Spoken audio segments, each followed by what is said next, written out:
Ako si Pastor Joey D. Ocampo ng Central Bulacan District ay nagpapaabot ng natatanging pagbati sa Sabbath School Department ng Central Luzon Conference at binabati ko rin naman ang Amazing Grace Media Production at ng Communication Department ng Central Luzon Conference sa pangangasiwa ni Pastor Ching Kalam. Ngayong oras pong ito ay muli po tayong tatalakay ng isang natatanging paksa na muli ay magpapalapit ng ating pong relasyon sa ating pong Panginoong Hesus bilang mga mananampalatayang nabubuhay sa kasalukuyang panahon. Ang ating pong papaksain ay nakasentro sa una at ikalawang aklat ng Tesalonika, ngunit atin po munang babanghay-banghayin ang nakatala sa aklat ng unang Tesalonika, Kapitulo 5, talatang 1 hanggang 11. Diyan po natin riripasuhin ang ating pong paksa sa pagkakataong ito. Ngunit para sa ating pong mga tagapakinig at manunood ng programang ito, kayo po ay akin muna ang inaanyayahang manalangin at hingin ang karunungang nanggagaling sa Diyos upang tayo pagpalain samantalang tayo po ay mag-aaral ng Kanyang salita sa oras na ito. Tayo po ay manalangin. Panginoon naming Diyos na mapagpala at makapangyarihan sa lahat, sa mulit-muli ay lumalapit po kami sa inyo. Nagpapakumbaba po kami, nagbubukas ng aming pong mga puso at isipan, at nahahandang puspusin po ninyo ng inyong Santong Espiritu. At sa aming pong pag-aaral ng inyong pong mga salita, ay makita po namin ang mahalagang leksyon na siyang magbibigay sa amin ng inspirasyon upang magpatuloy na manampalataya, kumilala sa inyo bilang aming Panginoon na nagbibigay sa amin ng pag-asa sa lahat ng panahon. Pagpalain ang makikinig ng inyong pong mga salita. Ito po ang aming dalangin sa banal na pangalan ng aming pong Panginoong Hesus. Amen. Mga minamahal na mga kaibigan at taga-subaybay ng programang ito, tayo pong muli ay magpapatuloy ng pag-aaral ng salita ng ating pong Panginoong Diyos na mayroon pong paksang ang mga katapusan, mga pangyayari. Nais ko pong anyayahan kayo na tunghayan natin ang banal na kasulatan bilang susing pag-aaral po natin sa oras pong ito. Ang sabi po sa unang Tesalonika, Kapitulo 5, ang talata ay 8, matutunghayan po natin ang ganito. Datapwat palibhasay mga anak tayo ng araw, mangagpigil tayo na isuot ang baluti ng pananampalataya at ng pag-ibig, at ang maging turbante ay ang pag-asa ng kaligtasan. Dito po sa talatang ito ay hinihimok at hinahamon tayo kung papaano tayo kikilos bilang mga mananampalataya sa huling panahon. Kung papaano po natin ihanda ang ating sarili sa naglalapit na pagtatapos ng daigdig o sanglibutang ito.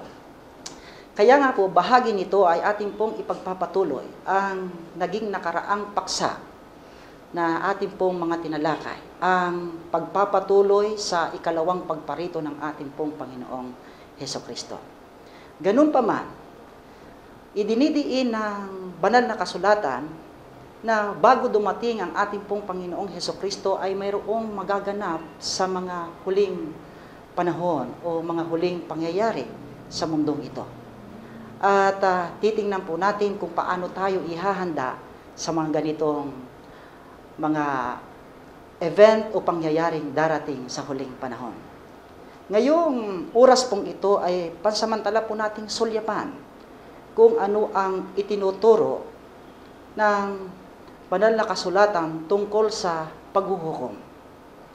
Makikita po natin sa banal na kasulatan ang paghuhukom ay laging tinatalakay. Na kapag pinag-usapan po natin ang paghuhukom, kalimitan po ay nakikita ito sa negatibong kahulugan o kaya maling pananaw.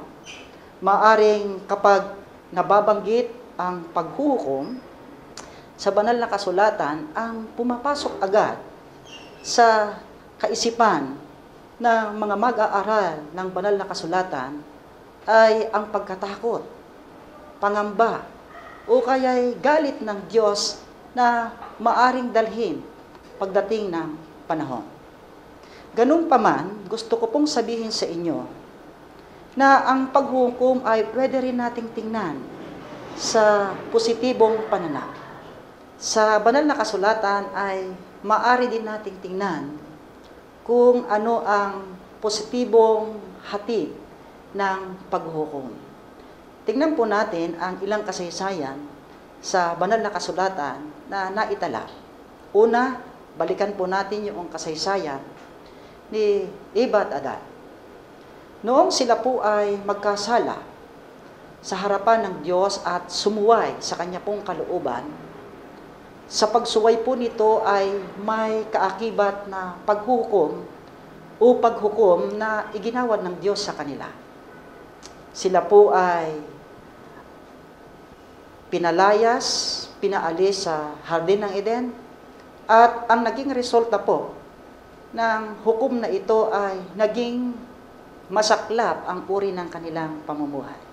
Ganun pa man, ang positibong pananaw doon, mga minamahal na tagapakinig, ay makikita natin na ang Diyos ay laging naglaan din ng tanging solusyon upang maibsan yung negatibong pananaw sa paghuhukom. Na ang Diyos ay naglaan din naman sa kanila ng isang pangako, na ang pangakong ito ay matatagpuan sa ating pong Panginoong Kristo. Sa katunayan, ang sabi po doon, si Eva at Adan pagkatapos nilang magkasala at tamhin ang hukom na iginawad ng Diyos ay binihisan din naman sila ng balat ng tupa na ito ay kumakatawan sa ating Panginoong Hesukristo. Unang positibong pananaw sa paghuhukom. Ikalawa po ay yung paghukom o paghatol na ginawa ng Diyos kay Cain. Pagkatapos po niyang patayin ang kanyang kapatid na si Abel, ay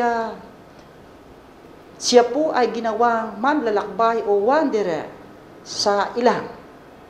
Ganun pa man, ito ang maganda, mga minamahal na mga kaibigan. Si Cain ay binigyan din naman o nilagyan din naman ng marka ng Diyos upang ang sinumang makakita sa kanya ay hindi siya pwedeng patayin.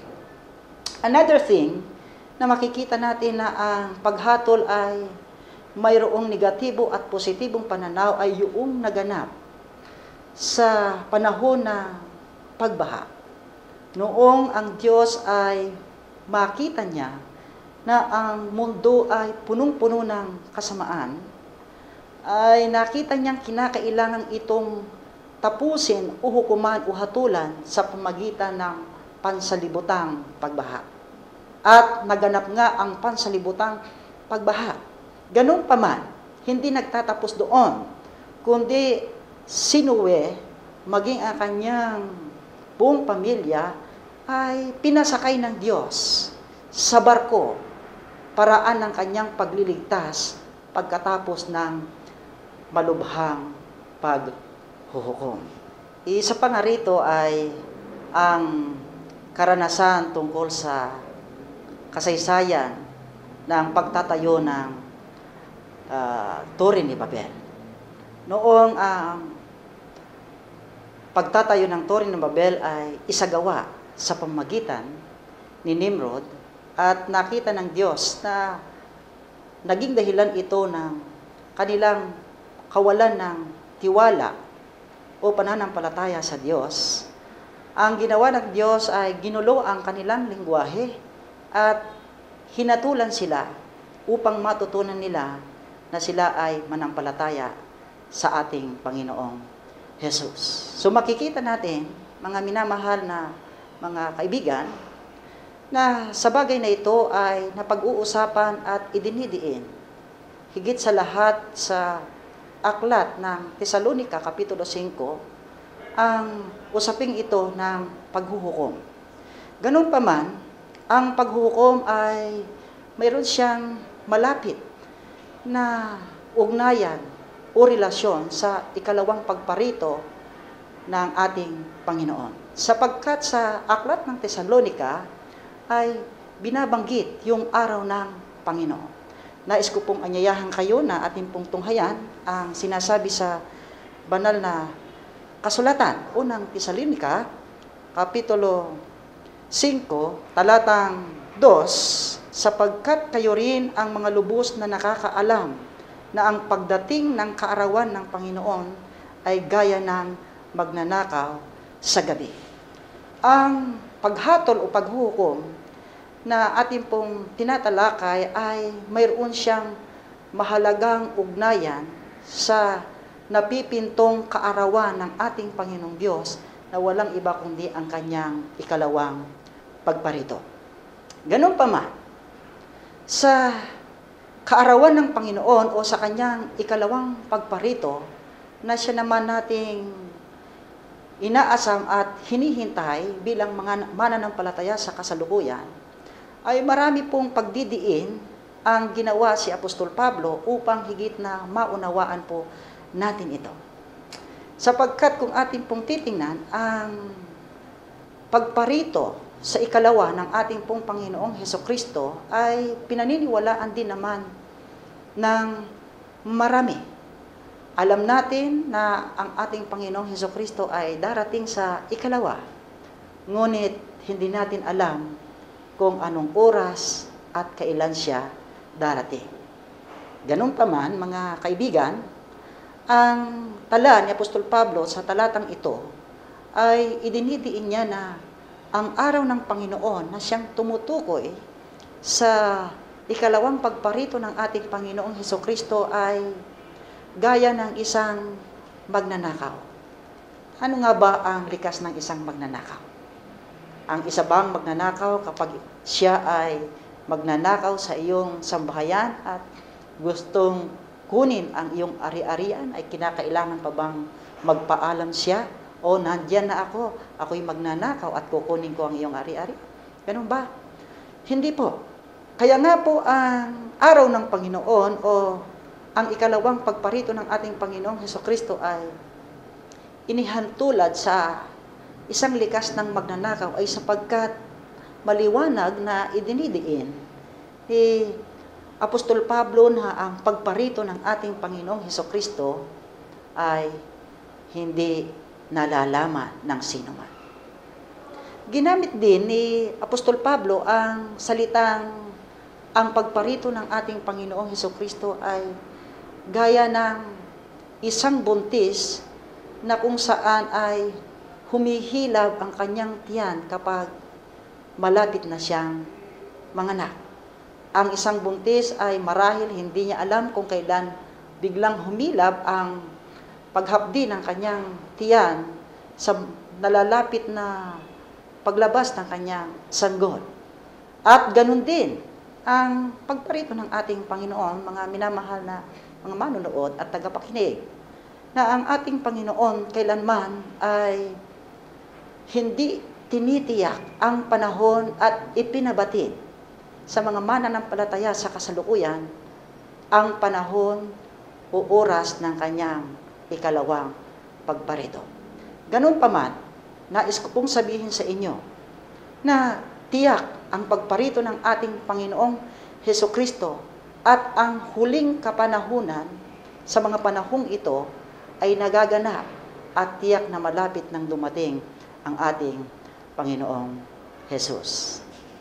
Isa pang bagay na nagdidiin na ang pagparito ng Panginoon ay di inaasahan at biglaan ay matatagpuan sa unang Tesalonica, Kapitulo 5, talata ay 3. Pagka sinasabi ng mga tao, kapayapaan at katiwasayan, kung magkagayoy darating sa kanila ang biglang pagkawasa na gaya ng pagdaramdam sa panganganak ng babaeng nagdadalang tao at sila'y hindi mga katatanan sa anumang paraan.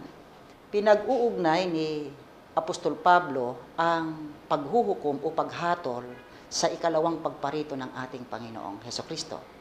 Ibig sabihin, mga minamahal na mga kaibigan, mayroon pong kaakibat na paghatol ang ating Panginoong Hesukristo sa kanyang ikalawang pagparito. Ganun pa man, sinasabi sa talatang ito na ang kalamangan ng mga mananampalataya ay sila'y handa at hindi mabibigla sa ikalawang pagparito ng ating Panginoong Hesukristo, sapagkat sila ay handa kumpara doon sa mga hindi mananampalataya, sapagkat ang sabi sa talata, samantalang ang mga mananampalataya ay nagsasabing kapayapaan, kapayapaan, darating naman sa kanila ang biglang pagkawasak. Ito ang kaibahan ng mga mananampalatayang handa sa ikalawang pagparito ng ating Panginoong Hesukristo kumpara doon sa mga hindi mananampalataya. Kaya nga naman si Apostol Pablo ay patuloy na naghahamon sa mga kasalukuyang mananampalataya at tagasunod ng ating Panginoong Hesukristo na kinakailangan na ang bawat mananampalataya sa panahong ito ay kinakailangang siya o sila ay maging mapagmasid, sapagkat hinihimok nga rin naman na ang mananampalataya ay kaakibat ang paghahanda sa ikalawang pagparito ng ating Panginoon. Ginamit ni Apostol Pablo ang salitang mapagmasid kung ating pong tutunghayan. Ang sinasabi sa unang Tesalonika, Kapitulo 5, ang talata ay 6 hanggang 8, huwag nga tayong mga tulog gaya ng mga iba, kundi tayo'y mangagpuyat at mangagpigil. Ginamit ni Apostol Pablo yung salitang mangagpuyat at mangagpigil. Sinasabi niya lamang ang isang matimtimang pagmamasid ng isang mananampalataya sa mga huling kapanahonang ito, samantalang siya ay naghihintay sa ikalawang pagparito ng ating Panginoong Hesukristo.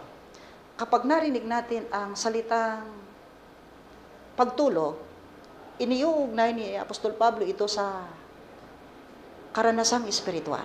Ang pagtulog ng mga mananampalataya sa mga panahong ito ay katamaran sa espiritual na pamumuhay, sang-ayon kay Apostol Pablo. Kaya nga naman, upang tayo higit na maihanda sa mga huling pangyayari sa mga panahong ito at maihanda sa malapit na pagparito ng ating Panginoong Hesukristo, kinakailangan tayo ay magpuyat at kinakailangan tayo maging mapagpigil. Papaano nga bang magpuyat? Ano nga bang pagpupuyat ang sinasabi ni Apostol Pablo rito para may ugnay natin sa ating spiritual na pag-aaral sa oras na ito? Ang salitang pagpupuyat, mga minamahal na mga kaibigan, ay paghahanda, pagmamasid, gaya din naman ng isang sundalo na binigyan ng pagkakataon upang malagay sa kanyang tungkulin bilang isang sundalo na handa sa lahat ng panahon. Sa katunayan, ginamit ni Apostol Pablo sa ating talatang sauluhin na matatagpuan sa unang Tesalonika, Kapitulo 5, ang talata ay 8. Ngunit palibhasa'y mga anak tayo ng araw, magpakatino tayo at isuot natin ang baluti ng pananampalataya ng pag-ibig. At ang maging helmet ay ang pag-asa ng kaligtasan.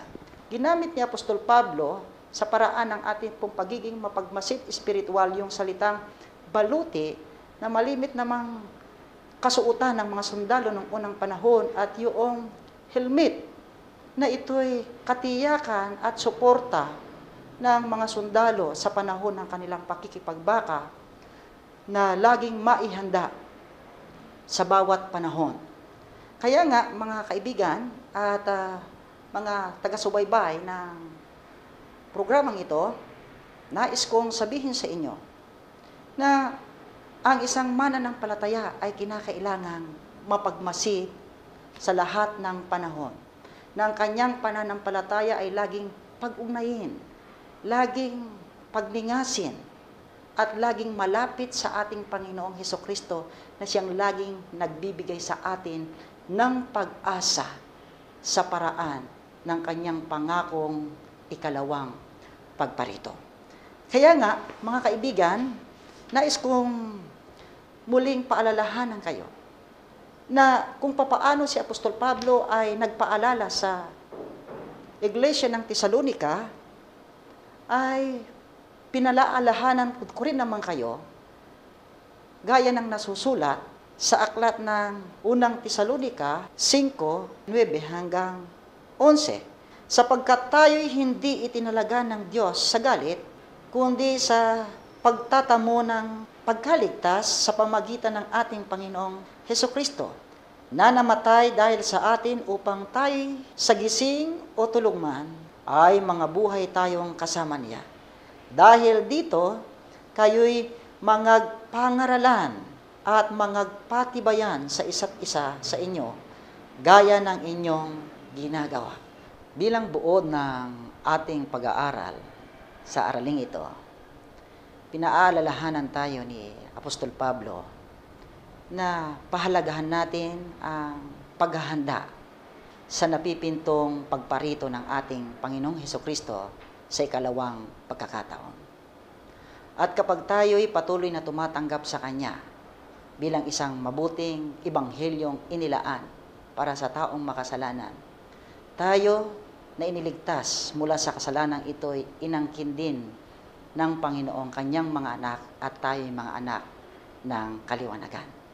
Kaya nga sa patuluyang pagtingin natin sa ating Panginoong Hesukristo bilang personal nating tagapagligtas, makikita natin, mga kaibigan, na tayo naman ay unti-unting nahuhubog ayon sa Kanyang larawan. Sa ganitong paraan, tayo nga ay handa nang dumating ang ating Panginoong Hesus. Dumating man tayo sa puntong tayo ay bawian ng kamatayan bago man siya dumating, tinitiyak ko na sa Kanyang ikalawang pagparito, magkakaroon tayo ng pagkabuhay na muli at tamuhin ang pangakong buhay na walang hanggan na ating mararanasan hindi lamang sa lupang ito, kundi maging doon sa langit na bayan na inihahanda ng ating Panginoon. Sumainyo ang pagpapala ng ating Panginoong Hesus, samantalang ating natunghayan ang isang napakahalagang paksa sa oras na ito. At nais ko po kayong anyayaan sa isang maikling na panalangin at muli po nating pasalamatan ang ating Panginoon sa Kanya pong kabutihan. Tayo po ay manalangin. Panginoon naming Diyos na mapagpala at makapangyarihan sa lahat. Tunay nga po ang mga kasalukuyang panahon sa aming pong kapanahonang ito ay nabubuhay na kami sa mga huling kapanahonan na naghahayag naman ng ikalawang pagparito ng aming pong Panginoong Hesukristo.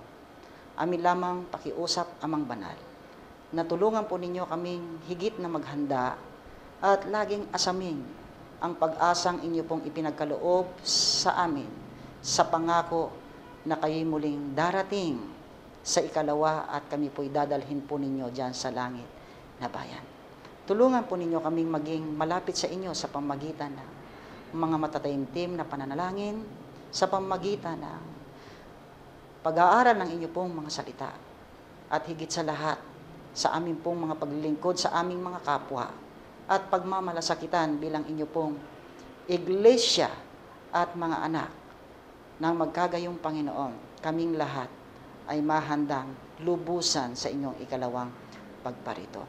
Aking pong special na ipinapanalangin ang aming pong tagapakinig at manunood ng programang ito.